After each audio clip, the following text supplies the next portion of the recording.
Shaheem Reid, man, every episode of this show, The Roundup, is special, but I had to end the season off with the king, man. What's better than number one? Yeah. What up, my brother? What's happening, boss? Good, man, good. Congratulations on the show, by the way. Oh, shit, thank you, my brother. I appreciate it, man. People starting to look at you and put your name up there with some of the top 10 of all time, man. I don't worry about that, like categorizing, and I worry about my significance and my relevance. What was my impact? You know what I'm saying? What did I accomplish? What did I contribute? And I look more so to that than the opinions of few. You know, because when we're talking about people, people are going to opinionate themselves in whatever the way the wind blows. So, I mean, you know, I ain't worried about what people think. I'm worried about what I know.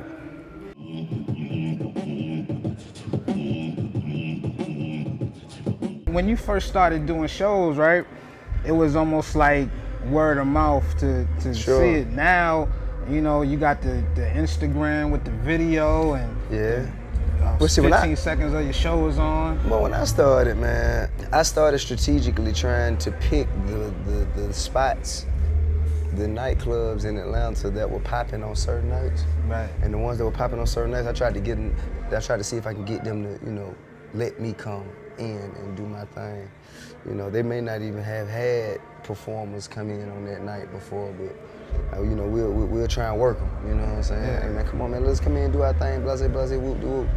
Whether it's a strip club, whatever's popping, wherever people are gathered, I'm trying to get in there and show out. What was you performing in those early days? What was your my demo? Go-to joints? My demo. Wow. My demo. This was back before anyone knew who T.I. was. This was, you know, in the 90s. And I was just showing up trying to rock, you know what I'm saying? Man. And what would be your spiel to get on the mic? Would you just say, look I bet I'm betting anything he could play after me, you know what I'm saying? All the girls who going in and out, you know what I'm saying? Hey baby, hey, look at me. If you had a chance to see me in there and they gave me the mic, man, would you stop and listen or would you walk out the door? I listen. See, she like it. You know what I'm saying? I used to do all kinds of shit. Then, you know what I'm saying, when all else fails, we'll fight security. Oh my God. You know what I'm saying? I tell you what, we whoop their ass, you let us perform. You know what I'm saying? We tried everything. We had Dream on the show a few weeks ago, and we was talking about like that late '90s, which was a beautiful renaissance, man. Right. You had Goody and Outkast was on top, and then you had like a lot of people. Who was you bouncing into when you was coming in and out of those studios back then?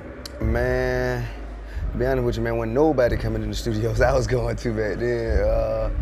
I mean, man, I used to see Too Short.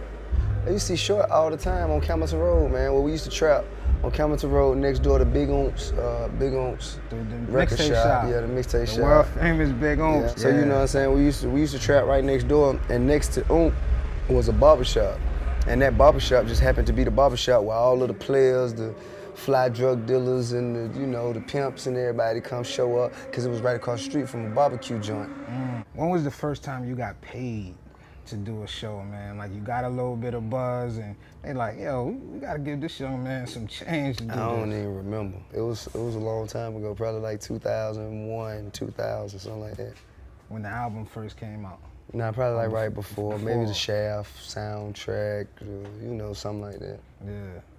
And when was your first time that they said, all right, we're gonna take you on tour, man? How was y'all riding on your first tour? Man, we were still in a van. Yeah. With about 8 guys. And we'll just, man, show up and show out. You know, our main thing was to suck all the energy out the town. Yeah.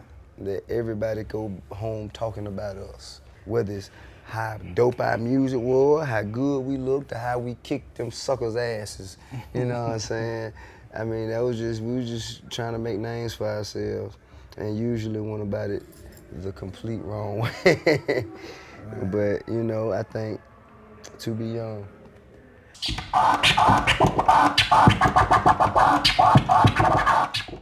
One of my highlights of seeing T.I. on tour was maybe about 6 years ago, Madison Square Garden for the Scream tour. Okay, yeah, that was very dope. Impromptu moment. I looked on the stage, it was 50 Cent, It was Jay Z, Kanye West, Puff Daddy, Check.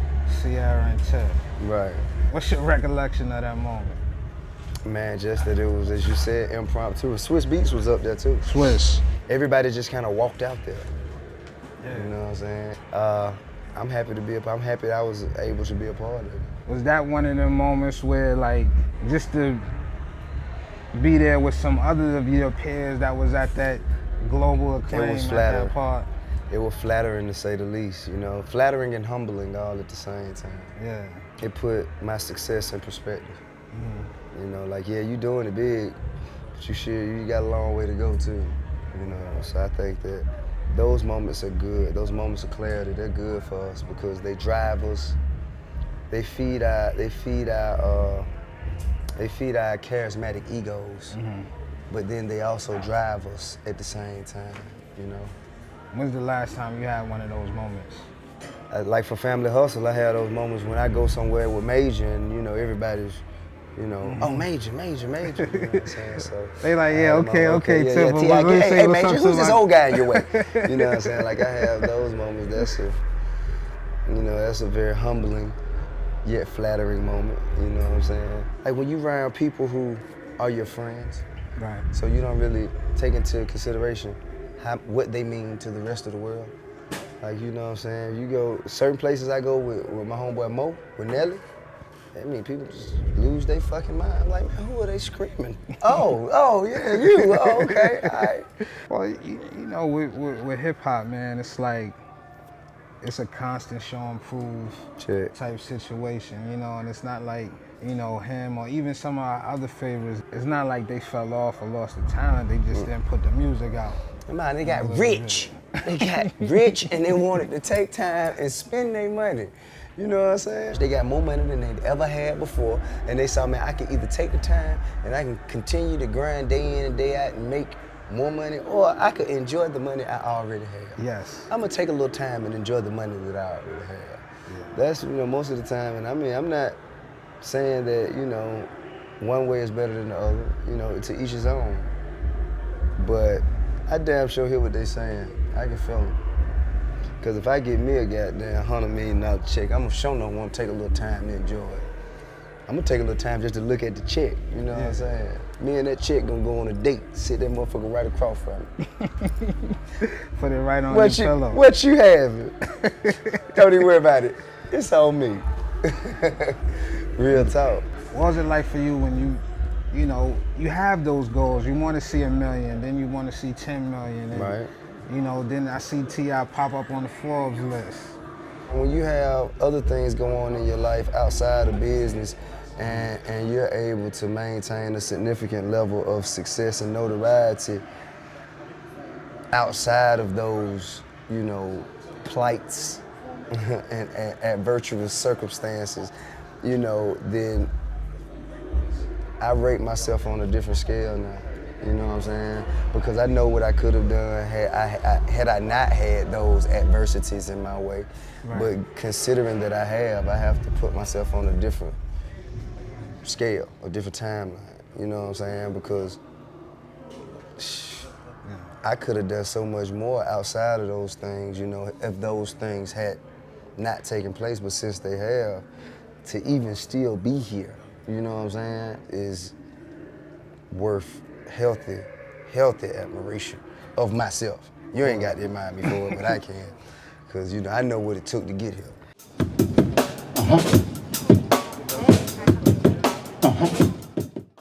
Life on the road, man. You embarking on a new tour. It's yourself, 2 Chainz, Lil Wayne, man. 2 of your friends. Yeah. Yeah. Is it easier when you're going on tour with, you know, people that you got that relationship with, or do you guys even run into each other at all? Nah, we speak, you know what I'm saying? We speak at least, you know what I'm saying, once or twice a day, man. It's very rare when you're around people who have as much as you, but they don't really, they don't need you for nothing. Right. You know what I'm saying? When people have as much as you, like, you know, it's like we only around one another because we enjoy one another's company. When we cease to enjoy one another's company, there's nothing keeping me around you. You know what I'm saying? I can leave over here, man, and have just as much fun by myself, and so could you.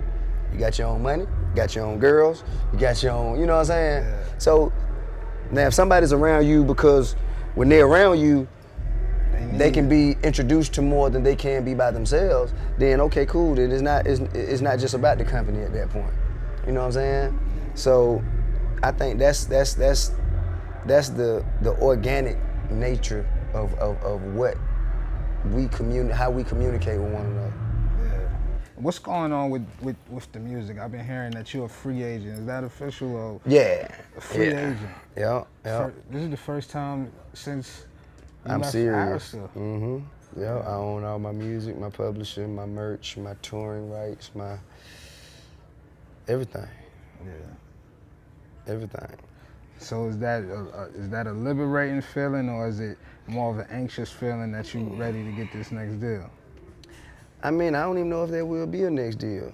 You know what I'm saying? I don't know, because for an artist of my caliber, in order to go out there and do a deal and pretty much lock yourself down with a distributor, right, it has to be a considerable investment. Because, I mean, you can't just go sign superstars for hundreds of thousands of dollars nowadays. No, this is millions. So, and not even just saying, man, you know, if you're looking at it like you're signing an artist, you're already looking at it backwards. You gotta look at it like you're acquiring a multimedia company, because I operated in so many different facets, you know. So, you know, maybe it's a little too healthy for the traditional sense of what record companies are able to do right now. So maybe there has to be something unconventional. So for artists like yourself, where, you know, they talk about the decline of the music sales, but we see some of your peers like a Jay Z, he's finding different ways to not just sell records, you know, through brands. So is that inspiring to you, or how is inspiring is that to you? I mean, it's dope. And we are masters of solutions. You know, champions find a way. You know, when we were faced with the most adverse sets of circumstances, the most enormous problems, we don't shy away from them and say, well, it's not working today, I'm just gonna go do something else. Man, we gotta sit here and figure this out. We gotta analyze it, study it, go over each meticulous detail, and we gotta find a way to turn it around and strategically align ourselves with the right way to do it. So I think that's what Jay was able to do. And those of us who will remain significant to the culture and to the art form, we shall continue to find ways to do it. The song that never fails when Tiny plays it at home to get you in the mood. Wait a minute, hold up. I don't need no damn song. I need no damn song. You can play the Superman theme song. I'm in there. Sanford and Son theme song. I'm in there. I don't need no song. There we go. We on tour. The last person that you had to cuss out for taking a shit on your tour bus. That never happens. Never happens. Never happens. One of the lucky few. Never happens. One of the lucky few. That be on there, get your one-way ticket back on that dog. Get you on that dog. Nobody wanna be on that dog. Not at all.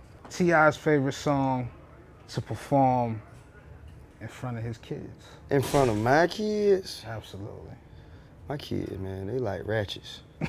They like ratcheties. I don't know, man. Probably bring them out. Bring them out. Yeah, it's good. Tempo's fast enough to where you can't pick up on all the words. There you go. What do you think the biggest part of your contribution to the T.I. legacy has been up to this point? Man, just staying grounded.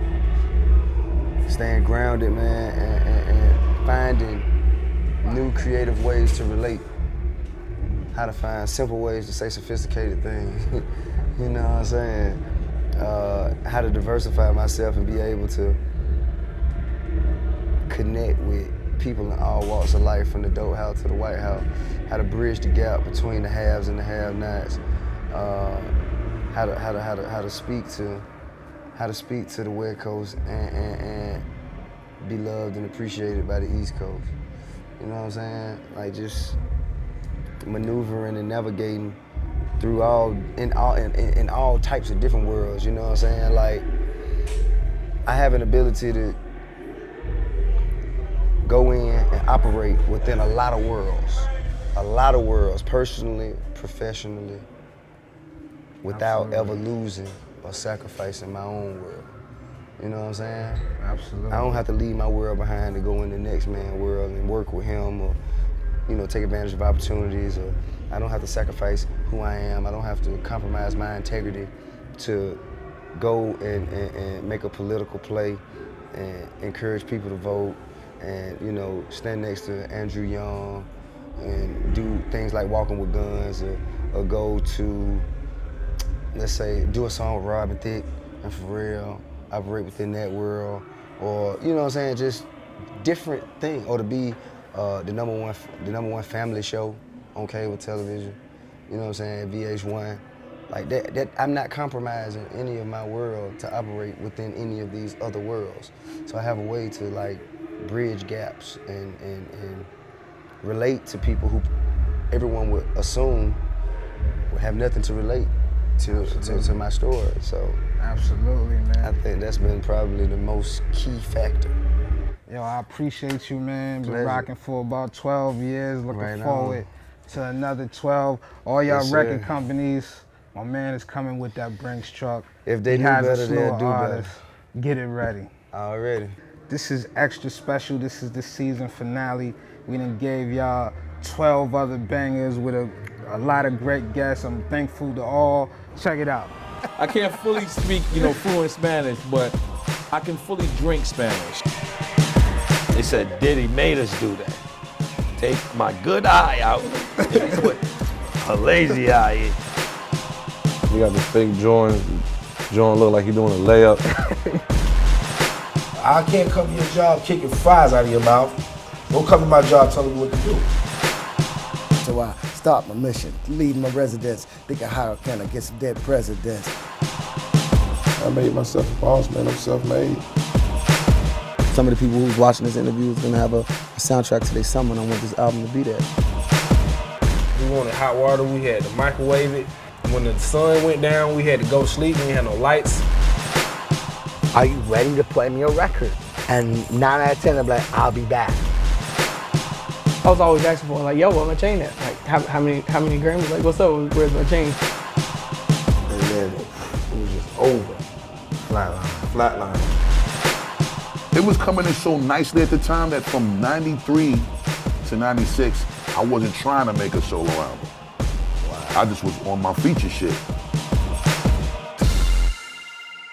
It was almost like word of mouth to see it. Now, you know, you got the Instagram with the video and 15 seconds of your show was on. Well, when I started, man, I started strategically trying to pick the spots, the nightclubs in Atlanta that were popping on certain nights. Right. And the ones that were popping on certain nights, I tried to see if I could get them to, you know, let me come in and do my thing.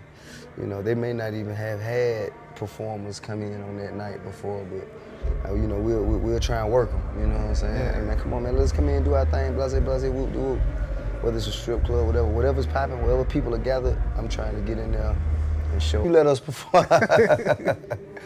You know what I'm saying? We tried everything. We had Dream on the show a few weeks ago, and we was talking about like that late '90s, and which was a beautiful renaissance, man. Right. You had Goody and Outkast was on top, and then you had like a lot of people. Who was you bouncing into when you was coming in and out of those studios back then? Man, to be honest with you, man, when nobody coming in the studios, I was going to back then. I mean, man, I used to see Too Short. I used to see Short all the time on Camilton Road, man, where we used to trap on Camilton Road next door to Big Oomps The record mixtape shop.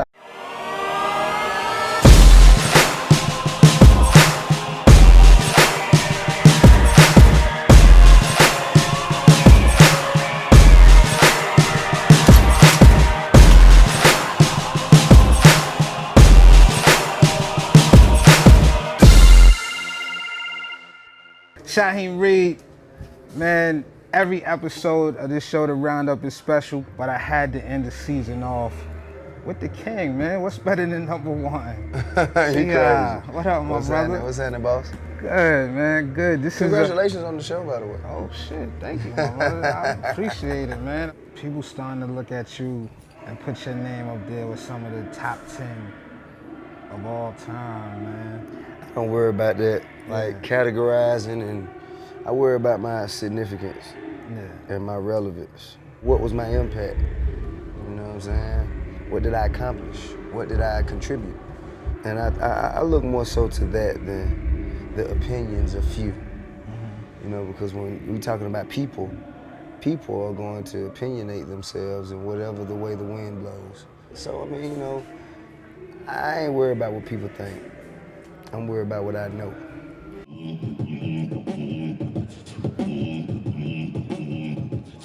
When you first started doing shows, right? Wow. What was you performing in those early days? What was your my demo? Go-to joints? My demo. Wow. My demo. This was back before anyone knew who T.I. was. This was, you know, in the 90s. I was just showing up trying to rock, you know what I'm saying? Damn. And what would be your spiel to get on the mic? Would you just say, look I bet I'm betting anything he could play after me, you know what I'm saying? All the girls who going in and out, you know what I'm saying? Hey, baby, hey, look at me. If you had a chance to see me in there and they gave me the mic, man, would you stop and listen or would you walk out the door? I listen. See? She like it. You know what I'm saying? We used to do all kinds of shit. Then, you know what I'm saying, when all else fails, we'll fight security. Oh my God. You know what I'm saying? I tell you what, we whoop their ass.